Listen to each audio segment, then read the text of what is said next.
The number of days I don't feel like getting up in the morning, that I don't feel like getting out of bed, the number of days that I don't want to go to work, that I just lay around the house or want to lay around the house. I don't actually not go to work.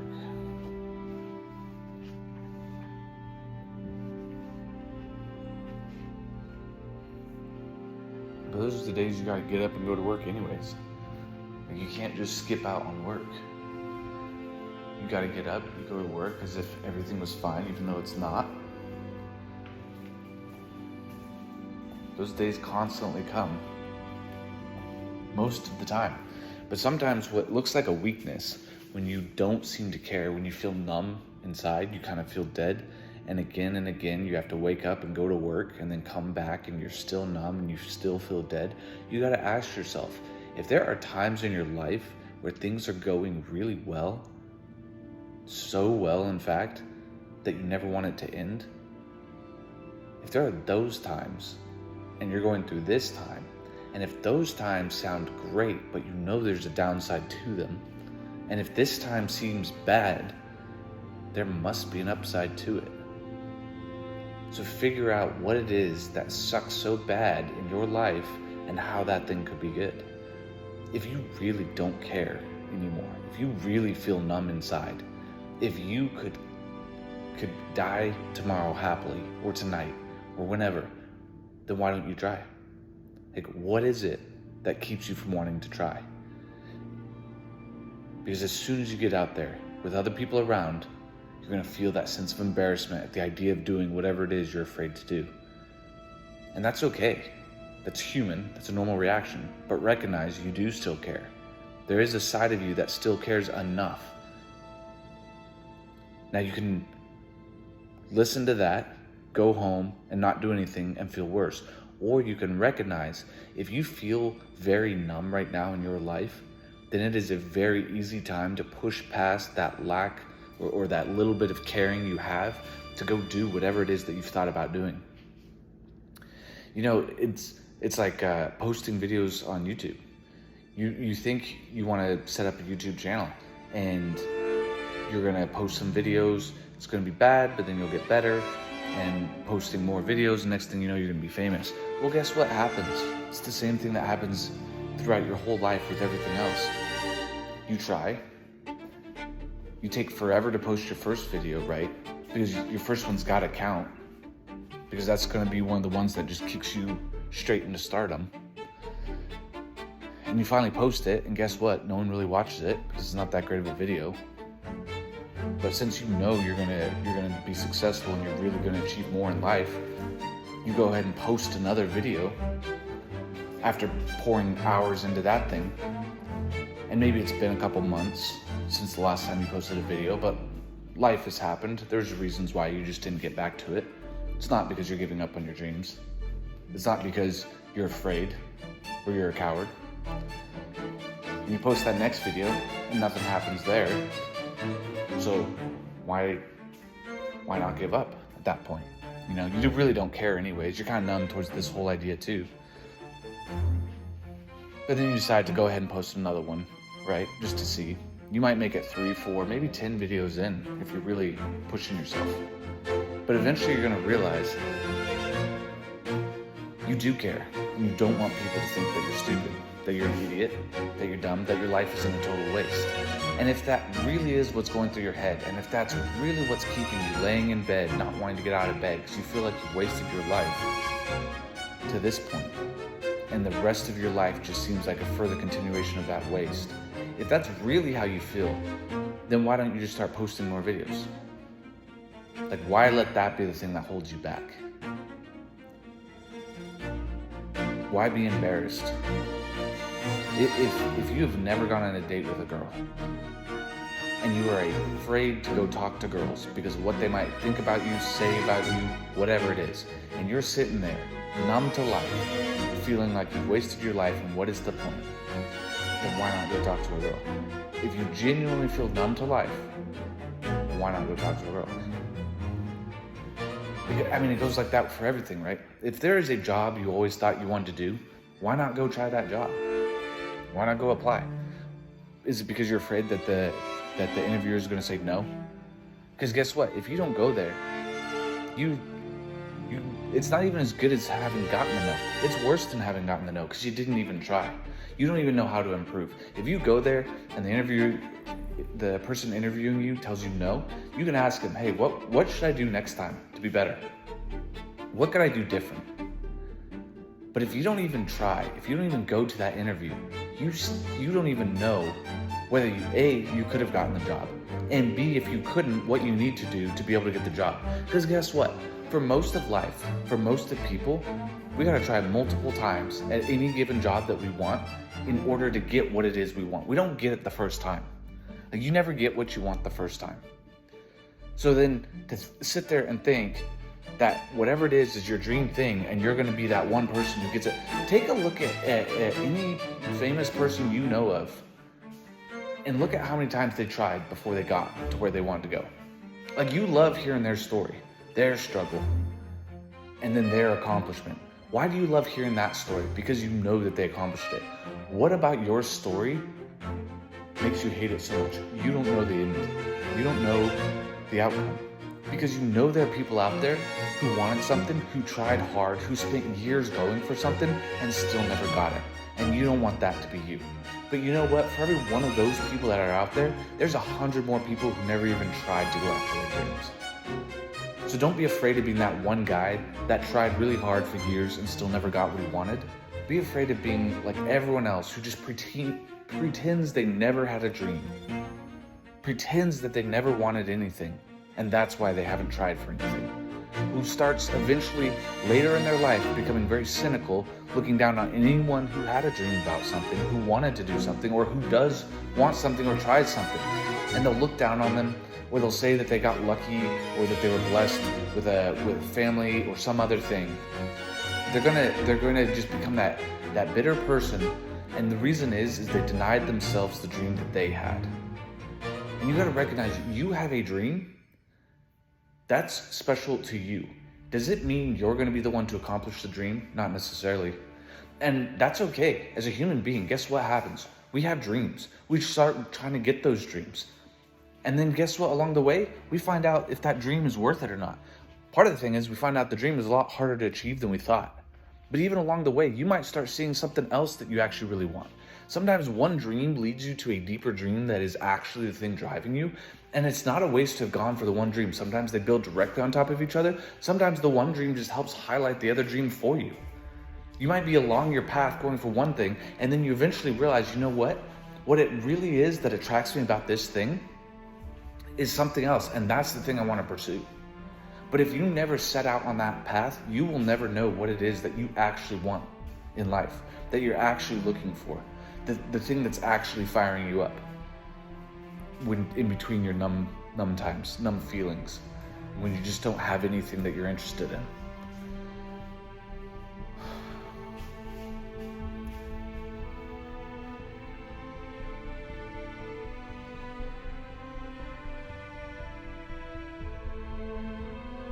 Life is short. Don't let your fear of failing at something get in the way of living your life.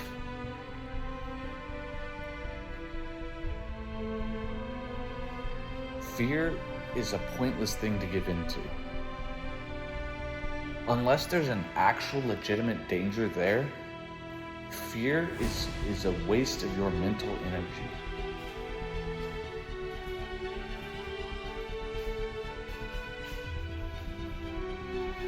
And don't be afraid of failing at something. Because guess what? You know, here's something I heard recently. This is what I'll say. I heard this recently. I thought it was so brilliant. Depending on what your beliefs are, obviously I'm not sure what happens when we die, so that's the belief obviously I'm going with right now for this. But the difference between any human being, if you look at it, take all the human beings, assume we're all like books, right? We're all books. And you could pick any one of us off the shelf. And if you look at the first page, first sentence, human being was born, right? You flip to the very end of the book and you look at the last sentence. Human being died. Do you know which book you pulled off the shelf? Out of the billions and billions of human beings who've been on this planet, do you know which book you pulled off from that shelf? You don't. No one knows. Because you cut from the start of your life, or anyone else's life, to the end. And we all start the same and we all end the same. So if that's the case, and your end is predetermined to be exactly the same as everyone else's, in that you will die and everyone else dies, and your start is the same as everyone else's, in that you were born and everyone else who is alive today was born, or who ever lived was born. If that start and the end of all of our books are exactly the same, so that you can't tell whose book you picked up off the shelf in the vast library of life of all the human beings that have lived, if you don't know which book you picked up, unless you read all the pages in between or some of the pages in between, then you have to ask yourself, when it comes to your life, if you know the end and you know the start, the only thing that makes your life unique, the only thing that sets you apart from everyone else in this world, is everything that happens in between. If you want your book to really be unique and really stand out, there's not really a success that is going to change the end of your book. There's not really a failure that's going to change the end of your book. The end of your book is done. It's set. It's written. The beginning of your book is set. It's written. So the only thing that will make your book a comedy, a tragedy, whatever it is all the stuff that happens in the middle. That's what makes your book unique.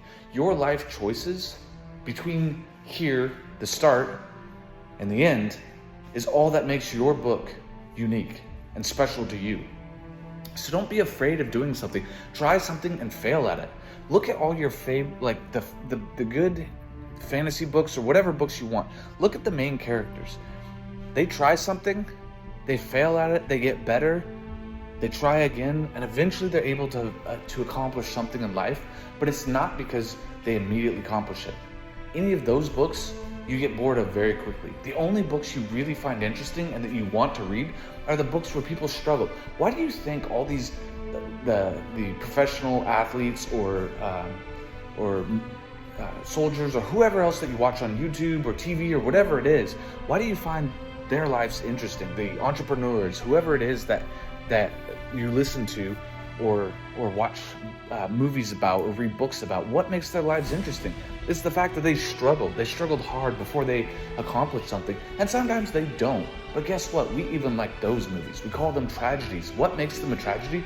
The person wanted something and they tried so hard for it, and then they ended up not getting what it was.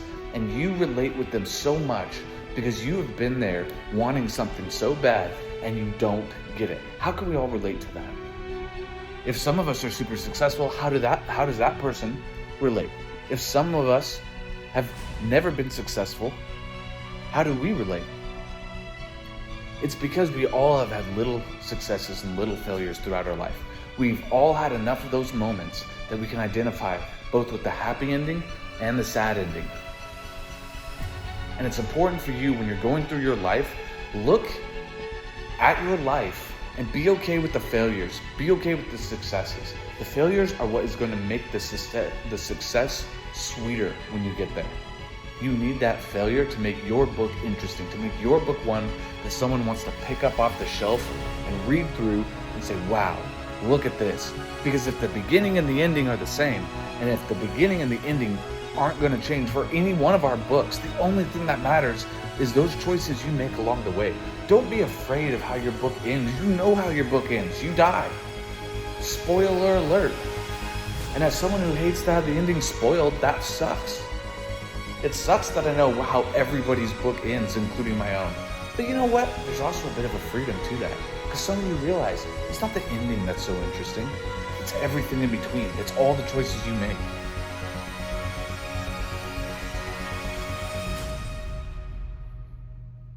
And it's okay to feel numb in life. It's okay to feel like you may not have a point in life. Your book could be a tragedy.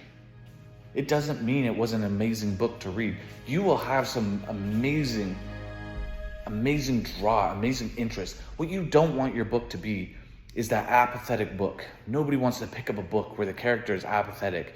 Nothing goes on. The character never does anything. And then eventually the character dies.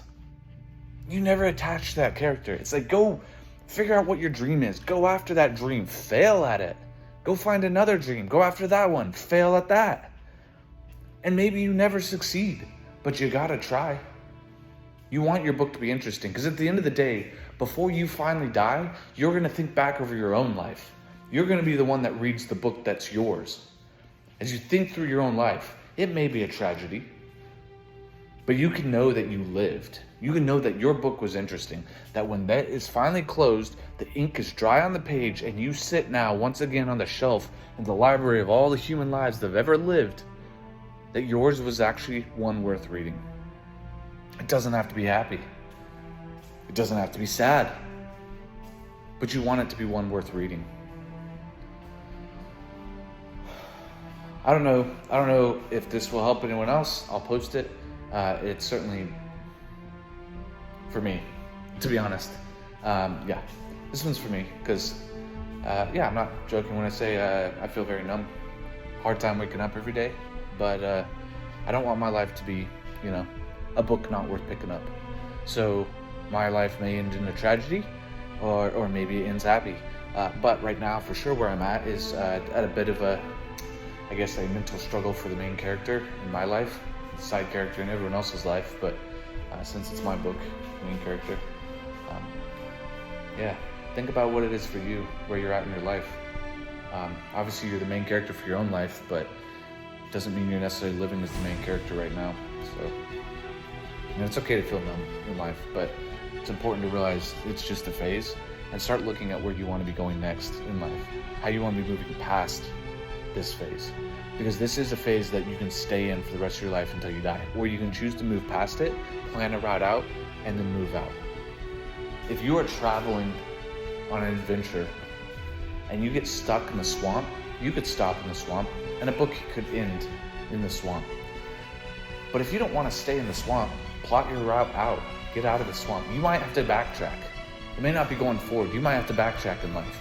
You might have to go back to a place you were prior, and you might have to go there, and it can be embarrassing because maybe it's 10 years since the last time you were there, and here you are, 10 years has gone by. What has really changed? Well, guess what? If you just stay in your bedroom and never go out, it's not that you're any further ahead, you're just hiding from life. You don't want to hide from life. Unless you want your book to not be worth reading. It's okay to go out, fail, and feel the failure of realizing 10 years have gone by and you haven't gone further ahead. There doesn't mean you haven't lived in that 10-year time frame, that you haven't learned something of value. And it could be, the valuable thing could have been, I wasted 10 years of my life. I'm not going to do that again. That's a valuable lesson to learn, if you actually learned it. It's not enough to know it. Learning it is when you can then take that knowledge and apply it to your life to form a change, right? Then you've learned it. Otherwise, you can know that you wasted 10 years of your life. But if you go back and waste 10 more, you hadn't learned the lesson the first time. You just knew the first time. So if you realize you've wasted 10 years of your life and you're right back where you were 10 years ago, you've learned something if you can apply it. Otherwise, you just know that. You're just aware. And then that's just painful and you try to hide from it. It's okay for it to be painful. And it's knowledge you've gained. It's knowledge that is hard won. Like, there are not that many people. I shouldn't say not that many people. There could be a lot of people. But my point is, not everyone gets to know what it feels like to be back 10 years prior. So that is something that you can use, and it actually gives you a unique viewpoint, vantage point, and motivation that a lot of people can't tap into. So recognize you have learned something, even if in that time you didn't pick up a book. Life has gone by and you have gained a mindset from that dawning realization. It's never too late. Like, you can look at people like who's the dude? Kentucky Fried Chicken guy. Colonel Sanders, right? The dude started his chicken store in he was 65, right? 65. That's past retirement age, right? You know how many people retire before then? So that here this dude ends up in hard times. He's 65 and he has a tasty chicken recipe. Can you imagine how that must feel? Like, life has not turned out well for you. What do you have to say to your name? Like, I can make some really good chicken. Oh, great. Well, your family must love when you come over. They're gonna invite you over for Christmas dinner because you can make some good chicken. You know how easy it is to be cynical if that's what you have coming out of life at 65. You can make some good fried chicken. Like, that is such an easy position to develop the most cynical mindset and say, screw life, this sucks. But that's not what he did. He said, gosh, I'm 65. I've got one thing that I know is good. It's my chicken. I can make some really good chicken. It's like, well, great. What are you going to go do? Sell that recipe? How are you going to make something out of it? He didn't take the cynical approach. He was like, I've got something good. I'm going to go figure out how to make this good thing great for me in my life. And then he goes and starts an amazing chicken food store that's still around today. I guess it is fast food. Still around today. So it's never too late in your life to wake up and be like, you know what? I'm at this point in my life. I don't have much going for me. What's one good thing I've got? What is one good thing that I can do? And let's go see what happens if I go try to do something with that. Yeah. Think about it. It's easy to be like, I'm 40, I'm 50, I'm 60, I'm 65, I'm 70. What's the point now in trying? It's not too late to try. You know how much time you might still have? I know plenty of people who've lived to be 100 plus. If you're 70 and you're gonna be that person who lives to be 100, you've got 30 years ahead of you. 30 years of misery and suffering, regretting your life, or 30 years of amazing quality time spent. You know the number of people who die when they're 20, when they're 25, when they're 30, they get in a car wreck and they're dead? Did they live half a life? Did they live a quarter of a life? Or did they live a full life? Well, they lived from the start of their book to the end of their book, so I guess it was a full life, wasn't it? So if they lived a full life, and then you still have a portion of your book that's as long or longer than their entire book, and you're gonna sit there and cynically say you got nothing left in life, that's on you. That's you choosing how that portion of your book is gonna be. That might be a point in your book where everyone sets it down and doesn't want to read any further because the main character just stopped trying. And it just became a boring book after that. Or you could realize you can do so much in that amount of time. Just depends on you. What do you have? What do you have that you could use to make the world a little bit better of a place? Do you have a fried chicken recipe you've been sitting on? And you're like, well, there's already Kentucky Fried Chicken, so how can I do anything with chicken again? Like, that story's already been told. Has it though? Has it? We've gotten several other chicken restaurants that have opened up, so clearly people like chicken. Just because you've heard one great story of a 65-year-old who started a chicken chain, now we have Church's Chicken. It's pretty small, so you're like, yeah, weren't as successful. That's true. They haven't been as successful. Still pretty good sized chicken chain though. And then you have Chick-fil-A. It's been massively successful. Hugely successful. So it seems like people like chicken. It seems like there still seems to be room for more chicken stores to open up. So you're sitting on a great chicken recipe. Don't just say, well, that was already told in someone else's book. You know how many stories we like to read that's the same as another story? It's because we like that story. We want to hear it again. We just want to change the character, change a few of the details, but we like those stories. So if you feel like your story is lining up with someone else's, and why bother because someone else has already done it, What the hell? Literally every one of us loves a story. Why do we rewatch the same story? Because we haven't found another story that tells it the way that that one did, and we want to go back and we want to relive that story again because it was that good. We'll reread books, we'll rewatch movies. The reason is because we love those stories. So if you feel like your story is lining up with someone else's and it's quote unquote too similar, who cares? You know how many people want that? You know how many people are waiting for that? So if you're sitting on an amazing chicken recipe, go out and start another chicken chain. There's so many people clearly that want to go eat some fried chicken or some kind of chicken. We're still getting more of these chicken stores popping up everywhere. So the point is, if you know you're sitting on something, you feel like it's too similar to something else in life that someone else has already done, you're sitting on a freaking, you know you're good at composing music, but you feel like all of the great classical music has already been composed, so why bother? Well, guess what? We got a brand new game that came out, and it pretty much used almost entirely, if I think about it, right? Yeah, entirely like classical style music. And guess what? Everyone loves it. Everyone's amazed. Everyone's saying great things about the soundtrack, right? So it's not a situation where you feel like someone else has already done it, so why bother? Bother. Do it. Again, you might fail. Who cares? You add another interesting chapter in your book, or you might not fail. And odds are you'll fail for sure. And you'll fail again and again. You want to know something interesting for Colonel Sanders? The dude went, and what was it? It was like 1,009 times he went to different people, and they each told him no. Go pound sand and move on. The dude didn't stop. 65, only one good thing he's got, and that's a chicken recipe. And everyone tell him, get out of here. Dude didn't stop. It's okay to fail, and to fail a lot. 1,000 times. Can you imagine if you're trying to start a YouTube channel and you're posting videos and you're putting your best work into it? Because you better believe he was trying to convince every one of those people that his chicken recipe was worth it. He was trying to convince every one of those people. So he's really trying. Can you imagine sitting there and trying and posting 1,000 videos and still not having a single one pop up, and you are trying? And guess what? You're looking around you and you see all these other people, they pop off. You see famous people posting videos that get millions of views, and they've only posted a total of 300, 400, 500 videos in their whole career.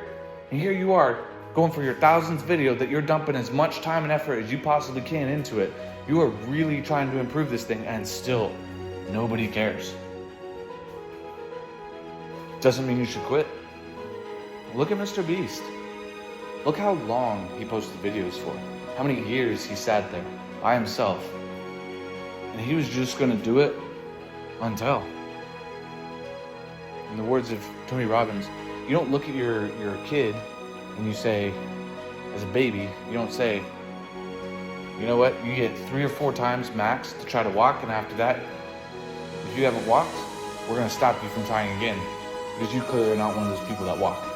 That's never how you look at a baby. I paraphrase that, by the way. It's not exactly a quote from him, but that's the concept he was going for. You don't look at a baby and say, you're only going to get so many attempts. No, you look at a baby and say, I know you're a human being, you're going to walk. Because human beings walk.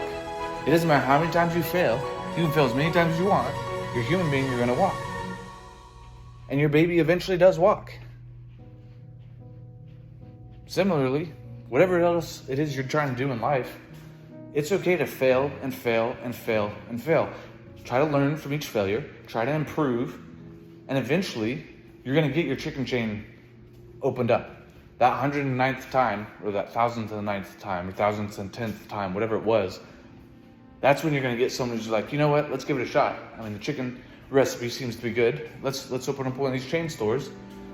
It's not really a chain at the time. Let's open up one of these stores and see how people like it. Whatever it is that you're going for. If you're trying to get into college and you have not gotten into college, and that is something that you're dead set on, and you've decided, no matter what, you want to do that, go study more. Figure out what it is that you need to do to get in. Or figure out what it is that you really want about college, and if you can get that somewhere else. Because if it's the piece of paper that you went to college, if that's what matters to you, there are a lot of places you can go to get that. Depends on which college you're wanting. So you have a ton of options. If it's the knowledge that you want, there's lots of places to go to get the knowledge that don't even require the college degree. And I would say the knowledge is more powerful, especially if applied. If you could turn it into something you learn, wisdom, that's worth way more than the piece of paper is. But again, if you want the piece of paper, I'm not going to say yes or no, like that's great or not. That's up to you, what you want. Just recognize there's so many ways to go after it, so many ways to get it. You know the number of people who never went to Harvard but end up with a Harvard degree? Why? Because they go and they accomplish something amazing in their life somewhere else, and then Harvard recognizes them by bestowing on them a PhD, an honorary PhD. So even if it's just the piece of paper you want, go do something amazing in your life and you can still get the piece of paper you want down the road.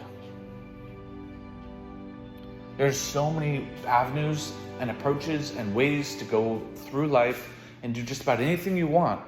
You just got to figure out, you got to be more creative and think about different ways to get what it is you want. And part of that is sometimes recognizing what you think you want and what you want may not be the same thing.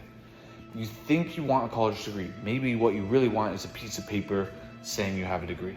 You think you want a college degree. Maybe what you really want is to have the knowledge, the wisdom that comes from attending classes.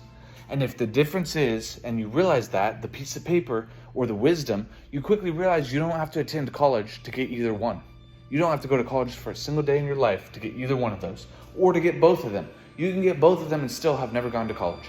So recognize that there are paths in life, but those don't mean you have to take them. There are ways to go through life to get things, but you don't have to take that approach if that's not the way that fits. So if you feel like you've passed the boat on certain stuff, that ship sailed and you no longer can go after your dream, ask yourself, what is it about your dream that you really want? And is there another way to get after that? Because the odds are there is. Whatever your dream is, figure out, go for it, right? Just start going for it. But in the process of going for it, don't be afraid to look at your dream and go, you know what? As much as I said I always wanted to go to college, what I really like about college is knowing things. Or, you know what? As much as I said I always wanted to go to college, what I really always wanted was that diploma hanging on the wall. I don't actually care about going to all the classes. I just want a piece of paper hanging on the wall. And it's important as you're going for your dream, whatever your dream is, to recognize what and shift and change if what originally you thought was your dream, you realize is only a representation of what you actually are wanting. If you want to go become an entrepreneur and you want to start a business, and it's because you want to make millions and millions of dollars, guess what? You could go buy a lottery ticket and make millions and millions of dollars. I would recommend the entrepreneurial route, but you could do it with the lottery ticket. Guess what happens for the lottery ticket winner? Most of the time, they're not that happy. Because guess what? Most people don't actually want the money. So if you're wanting to become an entrepreneur and you think it's for the money, odds are it's for something else. It's generally for whatever it is that the money can get you instead. Or it's for the thrill of building something. Or answering problems, solving problems for people. That a lot of times is what it is for an entrepreneur. So it's important to shoot for something, but then as you're going along the way, it's okay to recognize you want something else. Maybe you just want the freedom. You don't want to have to answer to someone else as a boss. Whatever that thing is that drives you, it's okay to shoot for one goal, but it's okay to shift that goal later if you realize you're wanting to go do something else instead.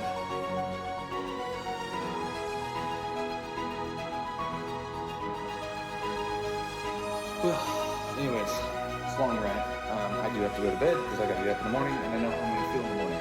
Speaking of this video, it's going to be too easy to wake up in the morning and be like, again. But you know what? Just keep trying in life. Gotta keep improving. You get one life. Make this chapter count. Make it interesting. I no longer press the snooze button, so that's good. So figure out a small goal that you can do to start improving your life. Yeah, I don't know what else to say. Bit of a rant. But you know what? The cool thing too is no one's gonna watch this video. So I got lots of time to improve. I've got like 1,008 more videos to go. So here's another one down.